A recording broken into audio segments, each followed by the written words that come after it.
Magandang araw mga kajakso. May tubig dun sa shop natin kaya nakihiram muna tayo ng lugar dito sa kaibigan ko. Ito, dalawang EcoSport transmission to, dalawa. So yung isa talagang pinull natin at nakita natin yung kanyang sitwasyon ng kanyang transmission. So ayan, dalawang transmission ang binababa natin, parehong EcoSport. Lalo na pagka yung mga binaha, mga kadyaga, yung nalubog kayo sa tubig, agapan nyo na, palinis nyo na yung transmission nyo. Dali nyo dito sa shop, sa Choco Portals Auto Care, para malinis po natin at maagapan. Kasi pag hindi natin nilinis siya ng kakalawangin, and then mag-umpisa na magka-problema, masisira na yan. Ito yung transmission niya. So, pan-checking, grabe yung kalawang.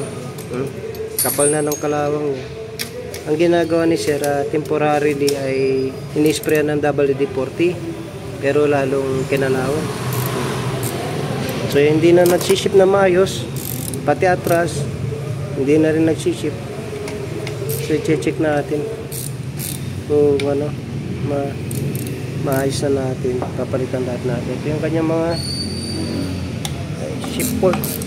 May isa dyan na hindi na bumalik. So, ayan.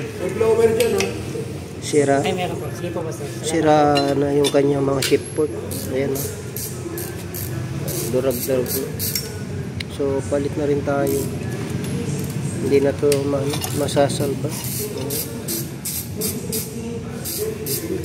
Lumambot siya dahil sa WD-40 to eh.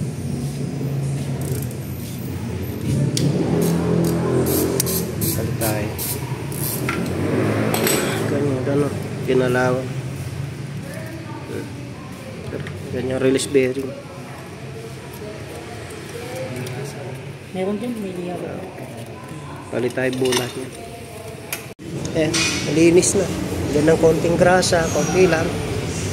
Ayan. Babalik na natin yung bago niya mga parts. Nalinis na.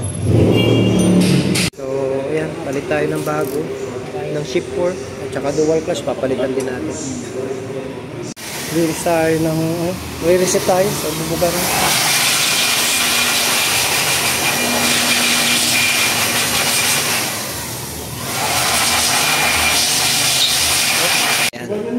Linis lang tayo nito mga kadyak ha.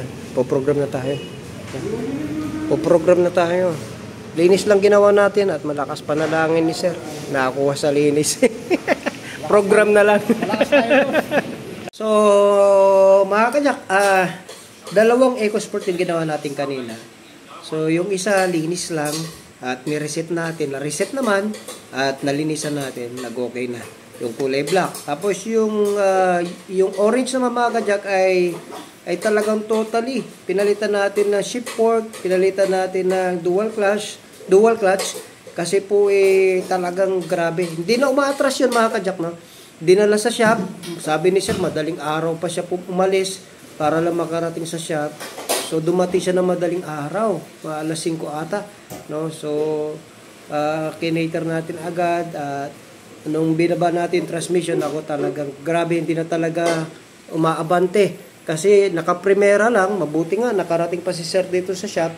Tapos ayaw din umatras. So far, okay na. So far, so good. At ito yung kanya namang response ng ating customer, no?